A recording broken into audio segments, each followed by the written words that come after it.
예, 성도님들 반갑습니다. 저는 초등부를 맡아서 사역하고 있는 정덕진 전도사라고 합니다. 아현교회 부임해서 처음에 제가 낯을 많이 가리는 성격이라 어색한 것도 있었지만 목사님, 사모님을 비롯한 부교육자님들, 성도님들 잘해주셔서 아현교회 금방 잘 적응할 수 있었던 것 같습니다. 감사드립니다. 아현교회는 가족같이 참 따뜻한 교회라는 것을 느꼈습니다. 또한 예배 전에 교회에서 주시는 밥이 너무 맛있습니다. 그래서 저는 수업을 마치고 친구들이 식사 권유를 하는데 그 권유를 뿌리치고 일찍 교회에 옵니다. 또한 주일 오후마다 잔디구장에서 축구하는 것이 저에게 너무 행복한 일입니다. 왜냐하면 총신대학교는 운동장이 따로 없기 때문에 잔디구장에서 차는 게, 공을 찬다는 게 굉장히 행복한 일입니다. 또한 특별히 저는 초등부를 맡고 있는데 성도님들께서 초등부 아이들에게 앞으로도 많은 관심과 기도를 부탁드리겠습니다. 프랑스 유명한 철학자 장폴 사르트라는 철학자는 인생은 B와 D 사이에 C라는 말을 했습니다. B는 삶이고 D는 죽음입니다. 그렇다면 C는 무엇일까요? 바로 선택입니다. 따라서 이 말은 삶과 죽음 가운데 무수한 선택이 놓여 있고 선택은 그만큼 인생에서 중요하다는 말입니다. 신앙생활에서도 이와 마찬가지로 선택이 매 순간 중요합니다. 왜냐하면 하나님께서는 종종 우리의 믿음을 테스트하십니다. 또한 성도의 삶은 날마다 치열한 영적인 전쟁을 치르고 있는 군인과 같다고 말하고 있습니다. 따라서 하나님 말씀에 순종하여 선택을 하는가, 반대로 내 뜻대로 육체의 정욕을 따라 선택하는가는 성도의 신앙의 성숙에 있어 상반된 큰 결과를 낳습니다. 우선 오늘 말씀 본문 상황 이전에 아브라함에게 하나님께서 나타나 자손과 땅에 대한 언약을 주시고 아브라함은 자신이 거주하던 하란 땅에서 나와 가나안 땅으로 들어가게 됩니다. 가나안 땅에서 아브라함에게 주어진 첫 번째 시험은 기근이었습니다. 가나안 땅에 기근이 있자 아브라함은 그 기근을 피하여 애굽 땅으로 내려오게 됩니다. 아브라함은 애굽 왕 바로에게 자신의 아내를 판 대가로 많은 재물과 노예를 얻어서 다시 가나안 땅으로 돌아왔습니다. 아브라함이 자신의 꾀로 애굽에 내려가서 굶주림을 해결하고 많은 재물과 노예를 얻은 것은 결코 하나님이 주신 복이 아니었습니다. 아브라함은 거기서 얻은 노예와 재물을 볼 때마다 자신의 실수를 반추했을 것이고 자신의 신앙과 파렴치함에 대해서 많은 수치심을 느꼈을 것입니다. 왜냐하면 아브라함은 하나님의 자녀이기 때문입니다. 그리고 결국 그 재물로 인하여 문제가 발생하게 됩니다. 그로 인한 에피소드가 바로 오늘 본문입니다. 말씀에 그러므로 아브라함의 가축의 목자와 롯의 가축의 목자가 서로 다투고 또 가나안 사람과 브리스 사람도 그 땅에 거하였는지라. 지금까지 아무런 문제가 없었던 삼촌과 조카의 관계가 애굽에서 얻은 많은 재물과 노예로 문제가 발생하게 됩니다. 아브라함은 첫 번째 기근의 시험에서 실패했고 하나님은 아브라함을 다시 가나안 땅으로 올려보냈습니다. 아브라함이 무언가를 가르친 후에 그리고 이제 다시 하나님은 아브라함에게 기근과 정반대의 시험인 풍요의 시험으로 아브라함을 시험하십니다. 아브라함은 그의 삶에 두 번째 위기를 맞게 되었습니다. 왜 하나님은 계속해서 아브라함을 물질로 시험하실까요? 또한 다음 장인 창세기 14장에서도 역시 아브라함은 멜기세덱과 소돔왕 앞에서 또 물질에 대한 시험을 받게 됩니다. 아브라함은 계속해서 물질로 시험을 받습니다. 물질이란 그것에 자유롭지 못한 자들에게는 적으면 적은 대로, 많으면 많은 대로 시험거리가 될 수 있는 것입니다. 따라서 잠언 기자는 잠언 30장에 이렇게 말합니다. 나로 너무 가난하게도 마옵시고 너무 부하게도 마옵시고 오직 필요한 양식만으로 내게 먹이시옵소서.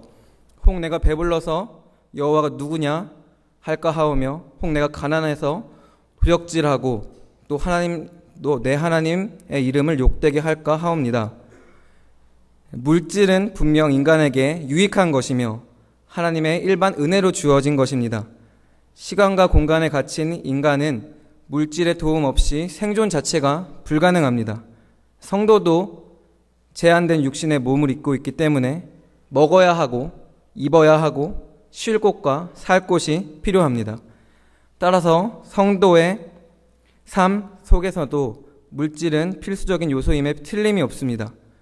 그러나 물질이 탐심과 의존의 대상이 될 때 그것은 반드시 인간의 품위와 인격을 동물의 수준으로 전락시키고 격화시켜 버립니다. 우리의 의존의 대상은 오직 하나님이어야 합니다. 그러나 물질이 가진 힘이 너무 커서 때때로 우리는 물질을 의존의 대상, 탐심의 대상으로 삼을 때가 많습니다. 엄청난 재물을 쌓은 재벌가들도 조금 더 갖겠다고 소송도 하고 칼부림도 하는 것을 종종 뉴스나 신문을 통하여 들을 수 있습니다.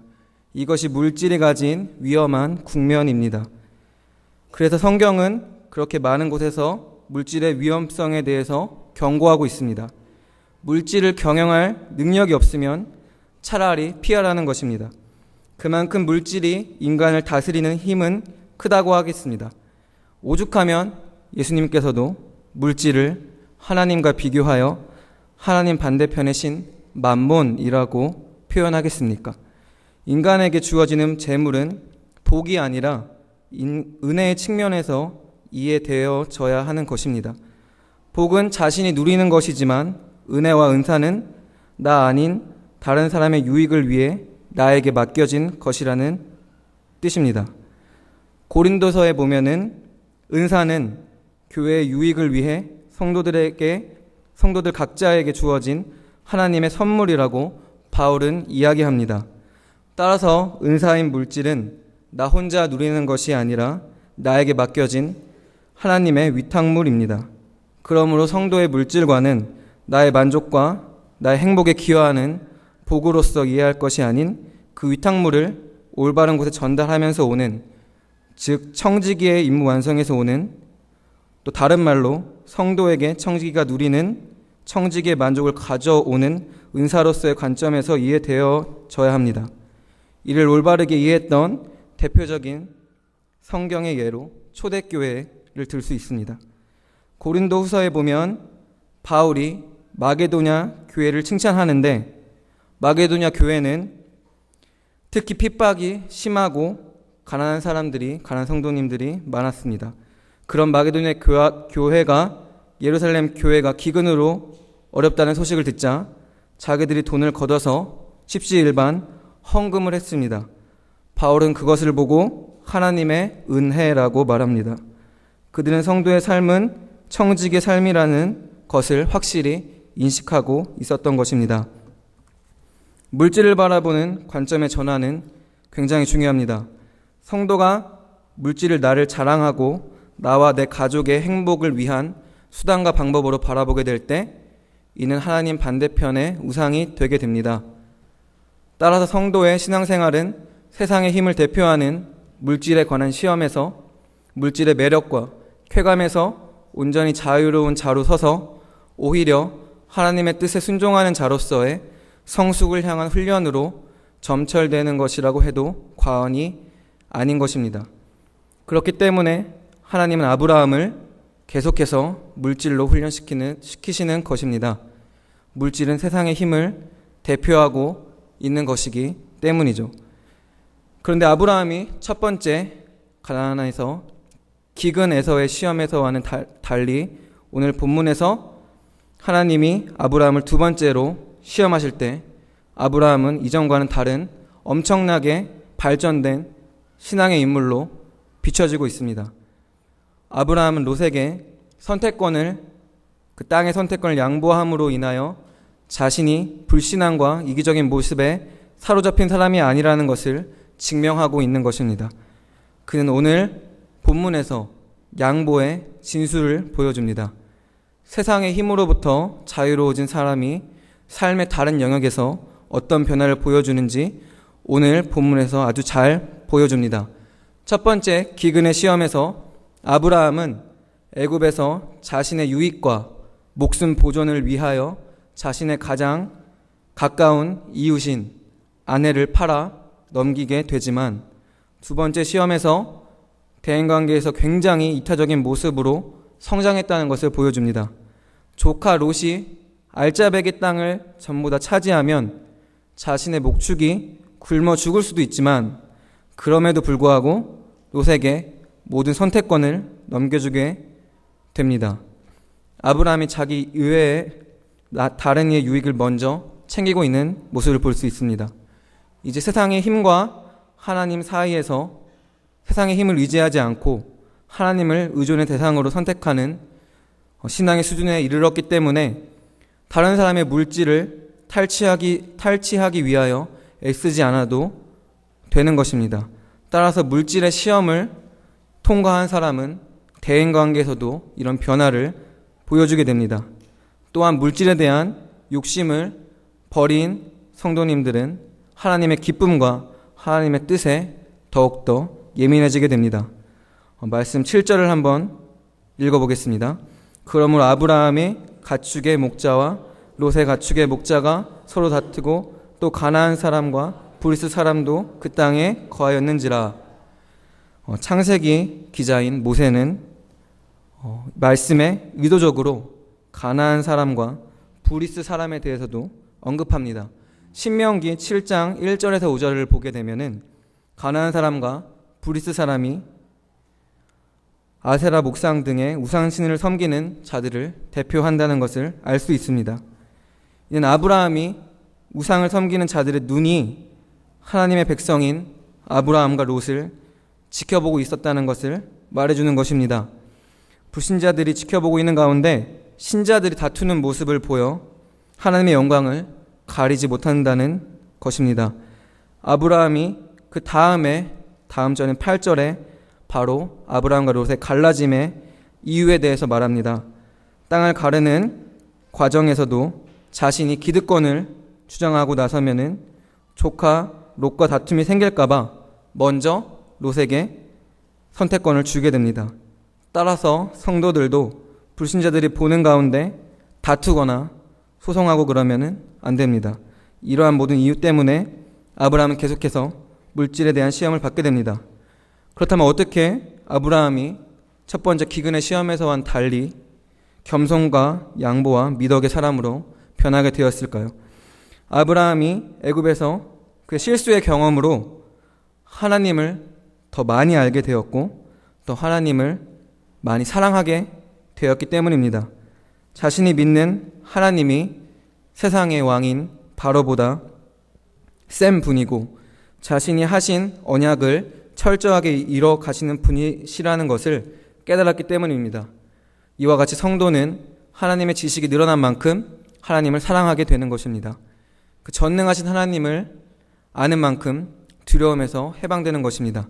왜냐하면 하나님은 우주에서 가장 힘이 세신 분이시고 그분이 내 편이시라는 것을 알게 되면 성도는 두려워하지 않습니다. 요한일서 4장 18절 말씀을 보게 되면 사랑 안에 두려움이 없고 온전한 사랑이 두려움을 내어 쫓나니 두려움에는 형벌이 있음이라. 두려워하는 자는 사랑 안에 온전히 이루지 못하였느니라. 하란에서 또한 애굽에서 아브라함은 하나님을 잘 알지 못했습니다. 그래서 애굽 왕의 권세를 두려워했고 자신의 꾀로 자신의 아내를 팔게 됩니다. 그래서 성경은 이와 같은 모습을 경계하여 성도님들을 권유하기를 하나님을 힘써 알자고 말하고 있습니다. 하나님을 아는 지식이 없이는 성도들은 망하게 됩니다. 신약에서도 예수를 아는 지식에까지 자라가자고 말하고 있습니다. 그래서 저희들은 매일 이렇게 예배를 드리고 매일매일 성경을 읽으면서 자라가는 것입니다. 그런데 반면 롯은 땅에 대한 선택권을 얻게 되자 그 땅을 무력적인 관점에서 바라봤습니다. 10절 한번 같이 읽겠습니다. 이에 롯이 눈을 들어 요단들을 바라본즉 소알까지 온 땅에 물이 넉넉하니 여호와께서 소돔과 고모라 땅을 멸하시기 전이었는고로 여호와의 동산 같고 애굽 땅과 같았더라. 아멘. 롯은 자신의 바라본 땅은 여호와의 동산과 같은 땅이다라고 평가하고 있습니다. 엄청 좋았던 모양입니다. 그런데 롯은 이와 더불어 여호와의 동산 같고 애굽 땅과 같은 곳이라고 말합니다. 그가 삼촌 아브라함을 따라서 가나안에서 애굽으로 아브라함과 같이 내려갔을 때 애굽의 문명이 얼마나 발달하였고 바로의 궁전은 그가 바라본 바로의 궁전은 풍요의 절정이었습니다. 그는 애굽이 얼마나 휘황찬란한 곳인지 보게 되었습니다. 이러한 화려한 추억을 지닌 롯이 요단 들과 소알까지 바라봤을 때 애굽을 떠올리게 된 것은 롯의 관심사가 온통 자신만의 작은 애굽 건설에 있었다는 것을 의미합니다. 이렇듯 하나님을 알지 못하는 이 땅에 사는 모든 사람의 관심은 자신만의 작은 애굽 건설입니다. 하지만 하나님께서는 성도를 그 가운데서 건져주신 것입니다. 소돔 땅이 나중에 어떻게 되시는지는 성도님들께서 잘 알고 계시지 않습니까? 불타서 멸망하게 됩니다. 그렇게 애굽 같았다는 소돔 땅이 불타 없어지게 되는 것입니다. 여호와의 동산은 하나님의 임재가 있는 곳입니다. 애굽은 하나님의 임재가 무시된 곳입니다. 그곳이 풍요의 땅이라고 해서 둘을 같은 것으로 이해하는 것은 큰 오류입니다. 저도 3년 전에 호주에 워킹홀리데이라는 비자를 받아서 호주에 1년 동안 살다 왔습니다. 한국보다 굉장히 환경도 좋고 경치도 좋고 여러모로 많은 것을 느끼고 경험하고 왔습니다. 하지만 호주에는 1월 달에 게이 파티라는 것을 하게 되어서 전 세계에서 모든 그런 사람들이 모여서 퍼레이드를 하게 됩니다. 그것을 보고 나면은 악몽을 꾸고 잠을 못 잔다고 말하는데 저는 보진 못했지만 그 얘기를 듣고 호주라는 땅이 굉장히 풍요하고 화려하지만 그건 소돔과 같은 땅이다 라는 생각을 했던 적이 있습니다. 롯과 같이 오랜 시간 아브라함과 함께 하면서도 하나님의 역사를 경험했지만 그럼에도 하나님을 알지 못하는 사람은 신앙의 연륜이 오래되었어도 그의 신앙생활에서 롯과 같은 엉뚱한 선택을 하게 되어 고통을 겪게 됩니다. 13절에 소돔 사람은 악하여 여호와 앞에서 큰 죄인이었다라고 말합니다. 하나님 앞에서라는 말을 직역하면 하나님 면전 앞에서라는 말입니다. 이는 히브리 사람들이 최상급으로 비교할 때 쓰는 말인데요. 소돔 땅은 극악한 죄인들이 거하는 땅입니다. 따라서 하나님의 뜻이 아닌 무력에서 비롯된 선택은 죄악의 길로 다름질하게 됩니다. 저주의 땅, 쾌락의 땅으로 달려가는 것입니다. 그렇게 자신이 가장 현명하다고 판단하여 선택한 곳이 바로 소돔입니다. 롯이 아브라함을 떠난 것처럼 성도가 성도 간의 교제를 떠나 홀로 죄악된 세상에 놓이게 되면 그는 반드시 신앙생활의 맥을 놓치게 되고 죄에 대하여 둔감하게 되며 죄 가운데 뒹굴게 됩니다. 따라서 성경은 믿지 않는 자들과 멍해를 같이 하지 말라고 합니다.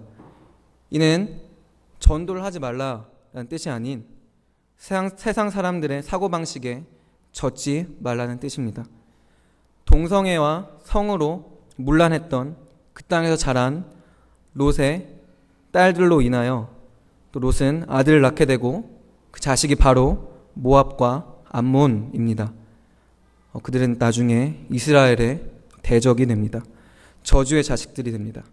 롯이 이 세상 것들을 의지하여 하나님 뜻을 상관하지 않고 자신의 유익만을 쫓아서 한 선택은 이와 같이 스스로를 패망의 자리로 몰고 갔습니다. 아브라함은 자신의 손해를 감수하고 하나님의 영광과 성도 간의 평화를 위하여 복된 선택을 내렸습니다. 따라서 이 땅에서 자신이 발붙일 만한 땅도 얻지 못했습니다. 그러나 아브라함은 믿음의 조상이 되어 천국에서 하나님의 친구가 되어 아직 이 땅에 구원받지 못한 성도님들을 천국에서 응원하고 있습니다. 반면 롯은 처음에 모든 것을 다 차지한 것처럼 보였지만 결국 생의 마지막은 동굴에서 자신의 딸들과 동침하여 이스라엘 대적이 되는 아들들을 낳았습니다. 성도님들은 어떤 선택을 하시겠습니까? 세상의 힘을 쫓다가 패망의 길로 달려가시겠습니까? 하나님과 성도를 사랑하냐고 조금 손해를 보더라도 여러분의 삶 속에서 하나님의 나라의 삶의 원리를 가난한 사람과 브리스 사람들 앞에서 보여주시겠습니까? 말씀을 정리하겠습니다. 그렇다면 성도의 성숙은 무엇일까요? 아브라함의 어떤 점을 본받아야 하겠습니까? 아브라함은 이러한 멋진 선택 이후로 하나님 앞에 끝까지 온전했던 것만은 또 아닙니다. 아브라함은 자신의 아내인 사라가 죽게 되자 다른 아내를 취하여 많은 자식을 낳게 됩니다. 그리고 그의 삶은 끝이 납니다. 반면에 롯이 단 한 번의 잘못된 선택으로 인하여 그가 지옥에 갔던 것이 아닙니다. 성경은 베드로 후서에서 롯을 의인이라고 말합니다. 우리가 볼 때 롯은 잘한 것이 하나도 없을지라도 칭의는 하나님이 선물해 주시는 믿음에 의해서 의인이 되는 것이지 우리의 행위로 인하여 의인이 되는 것이 아닙니다. 우리가 의인이라고 칭함을 받고 하나님이 목적하신 목적지로 가는 과정 가운데 저희들은 많은 실수를 할 수가 있습니다. 저는 연약하기 때문에 많은 실수를 할 수가 있습니다. 하지만 하나님께서 미리 알고 사랑하고 택하신 자들을 결코 죄악의 자리 가운데 두시지 않습니다. 롯이 소돔 땅에서 나올 때 미적미적하게 되자 어떻게 하십니까?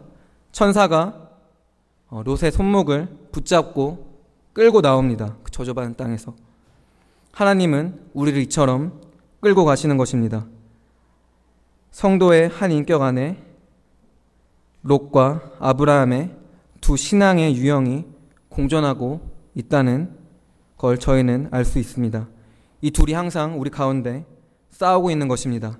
사도 바울은 이에 대하여 오호라 나는 공고한 사람이라 이 사망의 몸에서 누가 나를 건져낼꼬 이렇게 말하고 있습니다. 나의 사망의 몸 옛사람을 떼어버리고 그에 대한 안타까움을 가지고 내 안에 있는 롯을 몰아내는 것이 신앙생활입니다.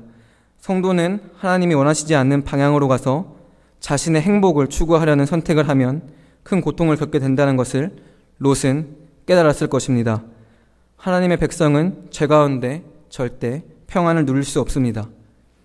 물질적으로 풍요를 누리게 됐을지라도 죄 가운데 성도는 절대 평안을 누릴 수 없습니다. 왜냐하면 그 속에 순결하신 성령이 거하시기 때문입니다. 우리의 마음 가운데 아직도 롯의 지경이 넓어서 내가 엉뚱한 선택을 하려고 할 때 눈을 감고 하나님의 나라를 떠올려 보시길 바라겠습니다. 그 나라의 아름다움과 비교해 볼 때 소돔 땅은 아무것도 아니라는 것을 깨닫고 힘들고 외롭고 많이 고통스러울지라도 성도님들께서 그럼에도 불구하고 사랑하고 용납하고 손해볼지라도 하나님을 기뻐하시는 선택을 하실 수 있는 믿음의 성도님들 되시기를 소원합니다. 기도하도록 하겠습니다. 같이 기도하겠습니다. 하나님, 저희가 오늘은 아브라함과 롯의 선택에 대해서 말씀을 살펴봤습니다.